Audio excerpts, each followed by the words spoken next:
what you're searching for, right? And again, very relaxed, without moving your physical body, without moving your head. Usually that triggers visual clairvoyance, and a lot of people report seeing dots of light moving in a random fashion in midair, right? And there's nothing physical that can explain that, right? If it's really bright, if it really moves around, and you can see everything else, right? You can see the sky or trees. If you do this in a place where there's a lot of energy from nature, you make it easier, right? If you're close to the beach, if you lie down on the beach, that's great. Or if it's in a park, right, with lots of trees, lots of energy from the ground, that usually works best. So you see, this kind of account validates this, right? That there is this non-physical energy out there, and it can become visible through psychic ability, and perhaps through some, depending on the photography, depending on the conditions, the sensitivity of the machine, right?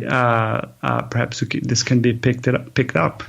Now, that's one thing, though, I find, because I had an extensive background in photography also. I just, a lot of the people have showed me pictures of orbs. I look at it. No offense to them. Some of it is because they don't know anything about, fundamentals of photography and lenses and stuff. So you have your aperture, and your aperture is not round. It's kind of, it depends on the aperture, but they're kind of like oblong or kind of weird shape to them, hexagon shape, I should say. And so when you fire the flash off, that orb can be created of the aperture, the light coming in from the flash, and then kind of bouncing around in the lens, and all of a sudden you got orbs. Now, but then I've seen stuff where, the camera, a video camera has been mounted on a tripod, not touched, and then all of a sudden, there's orbs, next to somebody, just kind of like encountering their body and wrapping around that person's body. And I look at that and I go, wow, I can't explain that one. Yeah, exactly. I think that's the key thing, right? So you approach it with an inquisitive mind, right? You're trying to see what's going on, and the more you know, the better. It's a similar thing with visual clairvoyance. A lot of times people see. If we talk about auras, right? If you talk about energy around other people, if you do an exercise and then you try to see somebody else's aura, and then you see that faint line just for a fraction of a second, you're not sure. That's okay, right? You write it down. You can even write down, hey, I'm not sure what this was. Maybe it was an optical illusion. I don't know. Maybe I didn't see it right. But the idea is that with practice, with technique, you would get to a point where you would see something that has a big contrast, that it's really hard to explain in physical terms. That's what we're looking for, right? It's about exploration. It's about developing technique.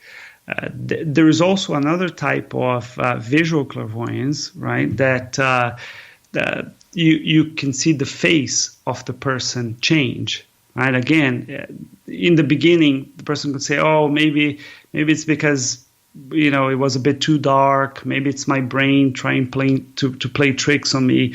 And yeah, if the face changes just a little bit, we could discount with those theories, right? But if the face changes completely, and then if it stays there, right, for 10, 20, 30 seconds or even more, then it's very hard to explain that in physical terms, right? So I think, like everything, right? I think the motto is don't believe in anything, right? Have your own experiences. That's the idea, and you approach it with a bit of skepticism, but at the same time with an open mind, right? Because I have seen that other stream of the spectrum, I guess, right? A lot of times people ask me, what are the main difficulties, right, in the development of psychic ability, right? Two things is the fear is one, and the second one is like a type of skepticism that blocks you, right? It's kind of a self-repression. Sometimes people get a bit too overzealous about all the perceptions that they have. So then as they start to see the color, for example, as they start to see a bit of a change in color, I don't know, in the throat area of the person that they're looking, right? There's a chakra here, the throat chakra, and then maybe they start to see like a greenish hue, and then they immediately censor themselves, right? Because no, this is not possible. And then the phenomenon stops because they stop, they slam on the brakes, right? Because they don't want to go any further, but they don't realize this process happening, right? So this is one of the things that sometimes we have to learn how to work around or how to work with our mind to be open, right, to new experiences. What can you use it, though? I mean, if you develop this ability, I mean, what can you use it for?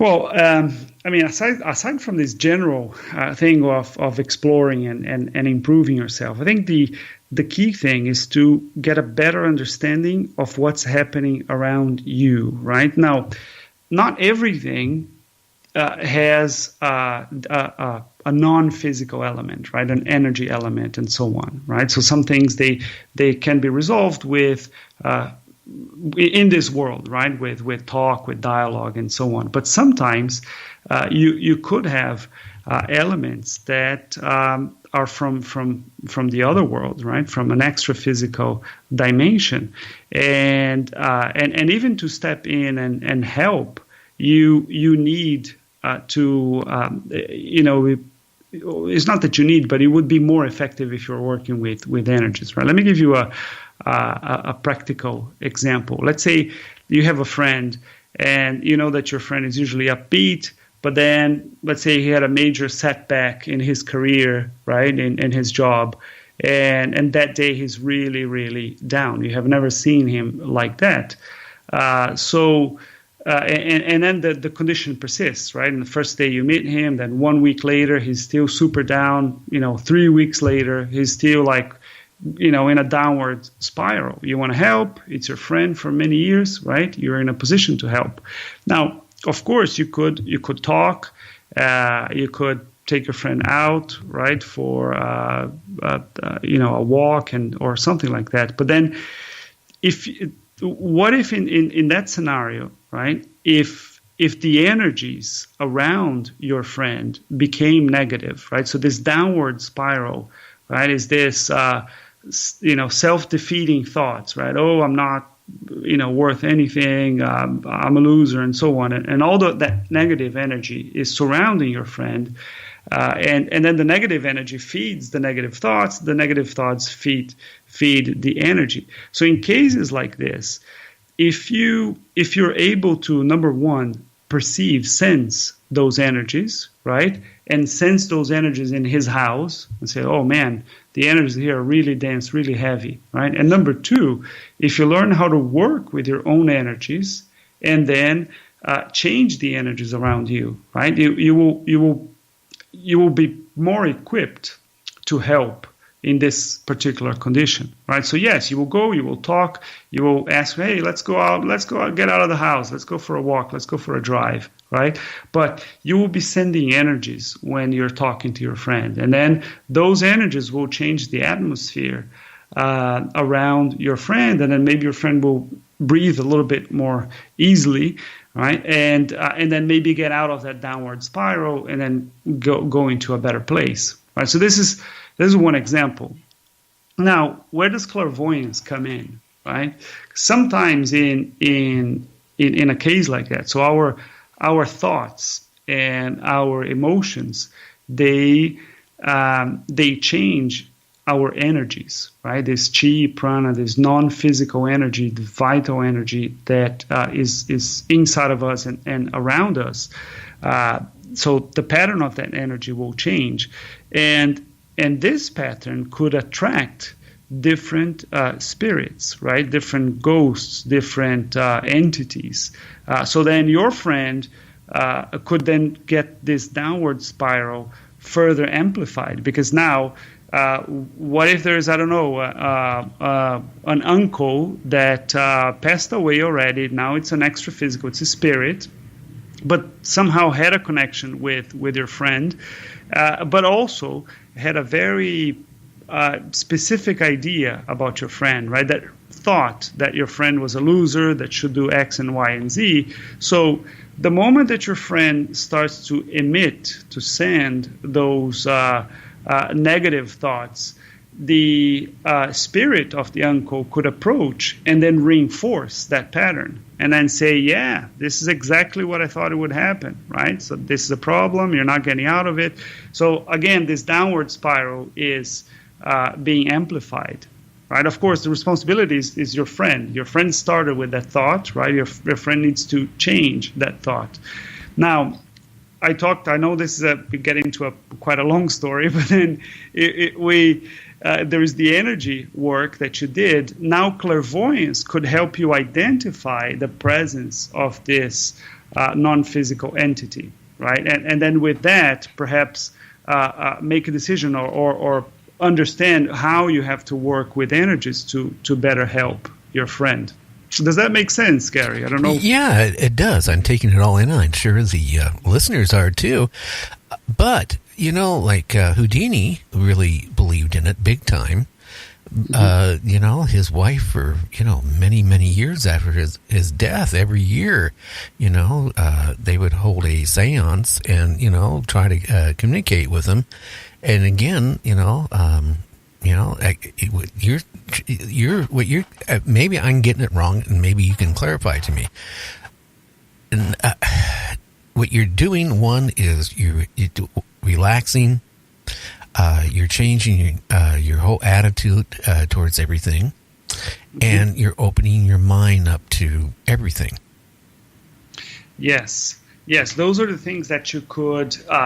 Relaxation and an open mind, they can help with psychic development in general, right?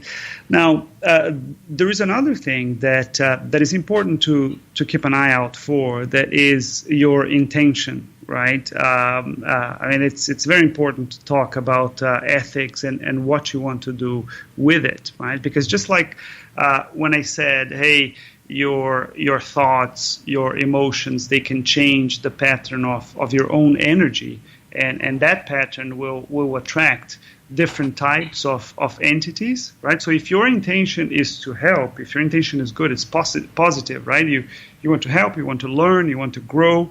This is the kind of intention, this is the kind of thought and sentiment that will attract entities that can help you. Right, that can help help you maybe with an insight about your life, right? Maybe help you understand something that you're having a hard time understanding, right? So, for example, you have how sometimes you have a difficult relationship with a family member, right? Who doesn't, right? If you get the whole extended family, there is always one relationship that can be improved. So if your intention is to help, to grow, to learn, and you try to be more attuned and more attentive to this psychic information that you could receive through energies, maybe one of these non-physical entities, a helper, could give you an insight about the other person. Hey, why don't you do this? Why don't you say that? Right? Sometimes it could be a simple gesture. You could say, hey, you know what? Go write a postcard and send to this person, and this could trigger a reconciliation that would mean a lot to the other person, and that would improve that relationship significantly. Right? So it's an insight, maybe something you didn't think about. And then by being open to the psychic inspirations, you could enhance your life, right? In general, we're talking about extraordinary experiences, and I think the psychic ability is a way to have these extraordinary experiences that could change the way you see things. Really, I think that's a key point. Well, I think too,